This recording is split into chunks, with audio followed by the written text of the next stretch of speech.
Do you think being a plumbing apprentice is just about learning the trade? The truth is, the biggest challenges have nothing to do with pipes. Most apprentices never see them coming. In this video, I'm going to teach you about 5 things that most apprentices, it's a problem they run into and they don't know how to handle it when they get there. This video is sponsored by LeakPro. Go check out leak-pro.com. So number 1, finding an apprenticeship. Most companies want 3rd or 4th year apprentices. You have to do a lot of calling companies or going out to companies and talking to them, starting as a laborer or a helper before you may even be able to be an apprentice. Now, I know some plumbing companies that they will bring green people in, they will make them a laborer and keep them as a laborer for about 6 months. That means they're on a shovel, they're on a broom, they're just cleaning up, they're doing things like that. But after 6 months, if they've shown up on time each and every day, they come in with a positive attitude, they do the things that they are asked to do without arguing or complaining or leaving early or different things like that, then they're given an opportunity. Now we would like to train you to become an apprentice. Becoming an apprentice, you're gonna go through training, you're gonna have to learn things. But you've got to show up and get that job first. Now, I don't like just calling on the phone.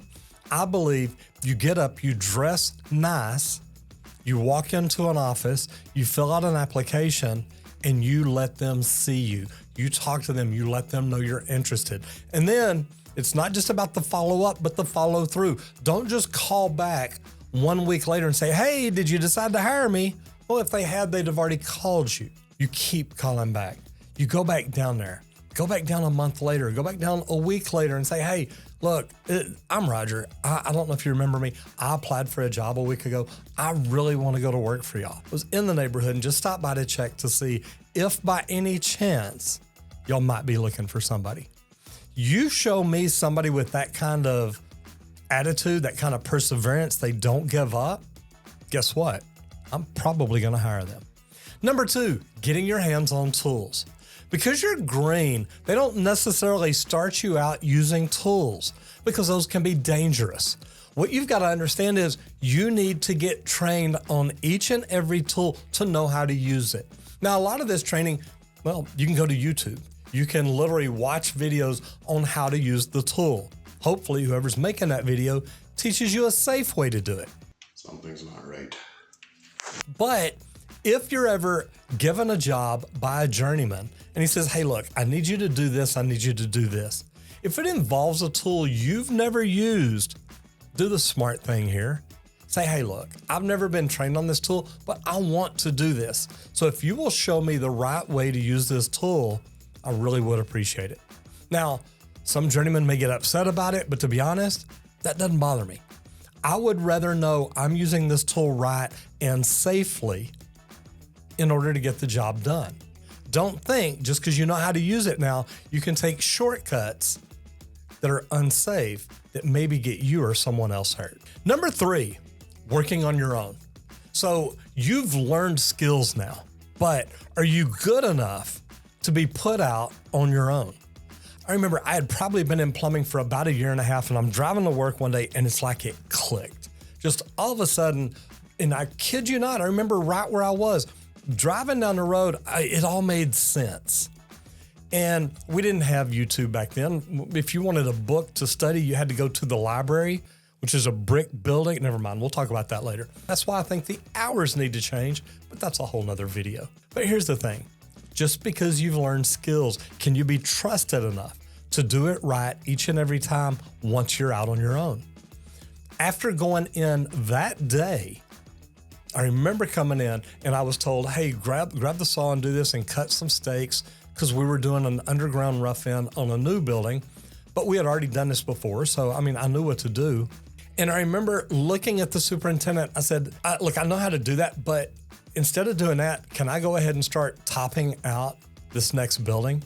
So a top out is the wall rough. It's where you roughen all the piping in the walls. Slabs already poured, pipes are sticking up. Now it's time to get things up through the building. And he just literally looked at me. He said, "Do you think you're ready for that?" And I said, "Yes, sir." He said, "Okay, go ahead." Not going to tell you I didn't make any mistakes, but I probably got about 95% of it right. There were a couple of things we had to come back and fix, but it's okay. He allowed me to mess up. He allowed me to learn, and that allowed me to grow. Next is plumbing school. Now, a lot of information packed into a short time can be a good thing, especially if you're a fast learner.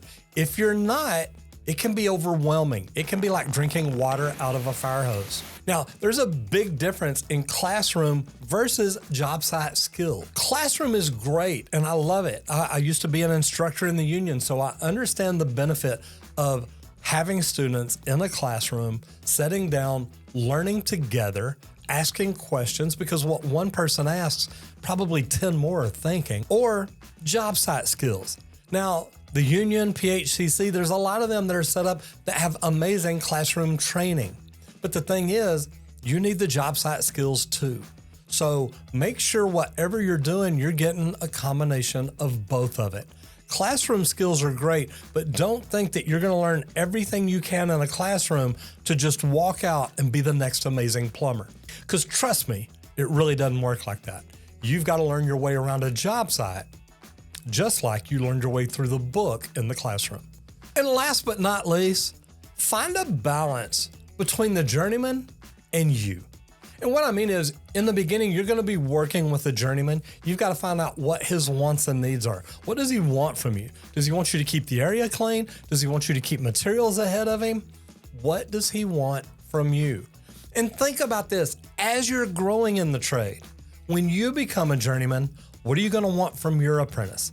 How are you going to spend time educating them, teaching them, and helping them grow while they help you get your job done? There's multiple ways to do it, but you've got to find out what is best for you and the journeyman that you work for. You've got to find out how to show up, help him get things done, but also help him be productive and get them done in a timely manner. When you can become that kind of an apprentice, you're amazing. And one of my biggest tips there, learn to look ahead. Learn to look ahead at whatever he's doing, what tool, what fitting, what piece of pipe is he going to need next. Because if you can learn to look ahead, it's helping you grow to become an amazing journeyman. This video was sponsored by Leak Pro, leak-pro.com. If you're a plumbing company owner or you're a plumber and you want to learn how to improve your skills, your services, the value you bring to your customers each and every day, go to leak-pro.com, check out the training, check out the equipment, and it'll help you take care of your customers better. Now, I hope you enjoyed this video. If you did, I definitely think you're going to like this one.